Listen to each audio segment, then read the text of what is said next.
let's get into today's topic, and that's gonna be jerks versus nice guys.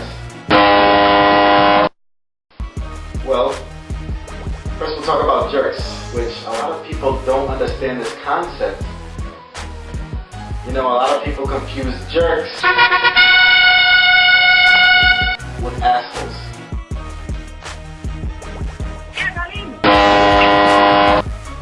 Let me break this down for you.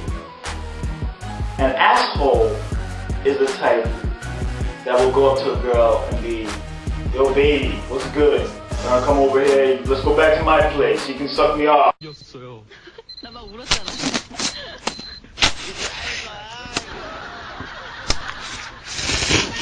Disrespecting her, calling her names, being rude.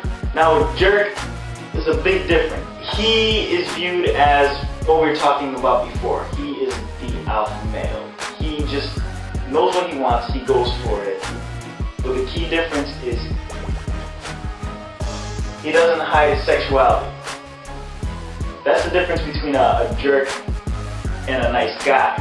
One important point is that when you are being a so-called jerk or a nice guy, however you want to think about it, you have to let your sexuality be known.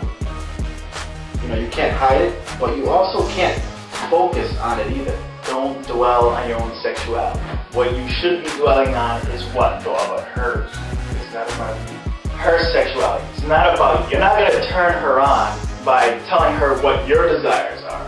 However, she will be turned on by talking about her own desires. Say it correctly. Because it's just feeling good, and there you go.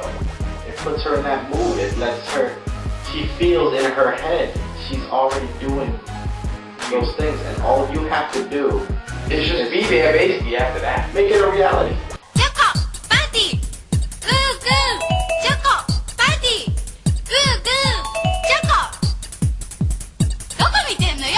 Even though she may say, you know, I want some guy who's going to give me flowers, treat me nice, do this. The one problem that a nice guy has is that he tends to hide his sexuality as part of the whole as being a nice guy. He doesn't want to scare her off. You want to elaborate on that, Dolo? Well, basically, that he does that because part of his routine of being a nice guy is that, hey, I'll turn that off for later on. But what ends up happens is you turn that off, and because we all know what first impressions are, you know, what matters. So he turns that off. She gets turned on to just him being right. So he ends up in what we call, or many others, I guess, LJDF. Let's just be friend land. It's not a good land to be in. That's well put. That's the no, not gonna get any Ever. land. Ever. It's a time-consuming hole. It is. I've been there. There are good time-consuming holes, but there are bad time-consuming holes. This is Sparta! Exactly. Very well put. And that is the worst.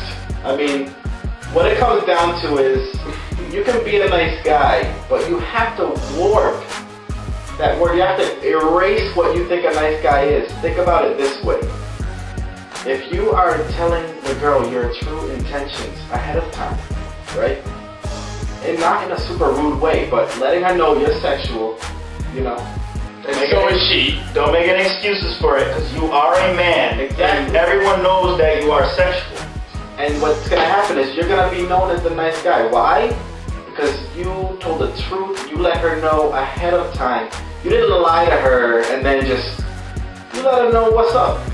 And she gladly accepted. Now, is that not being a nice guy in a sense? Yeah, you don't want to be the nice guy like, ooh, let me give you flowers. Let me take you everywhere. Let me spend all this money on you. When you ain't getting that in the first place, called supplicating. Women are turned off by men who supplicate. If you do all of that without, you know, any reciprocation from her in the first place, We need to break then down you're those lowering words. your value to her. You're demonstrating that you are a lesser male than she is. And she doesn't, inherently, she doesn't want someone who is less powerful than her. Everyone wants to be with the best of the best. If you prove that you are better than her, then you're above your game. Exactly. We're no strangers to love. You know the rules, and so do I. Well, Goombas, That's pretty much it. with that, You cut out. That'll be This it. one. peace out.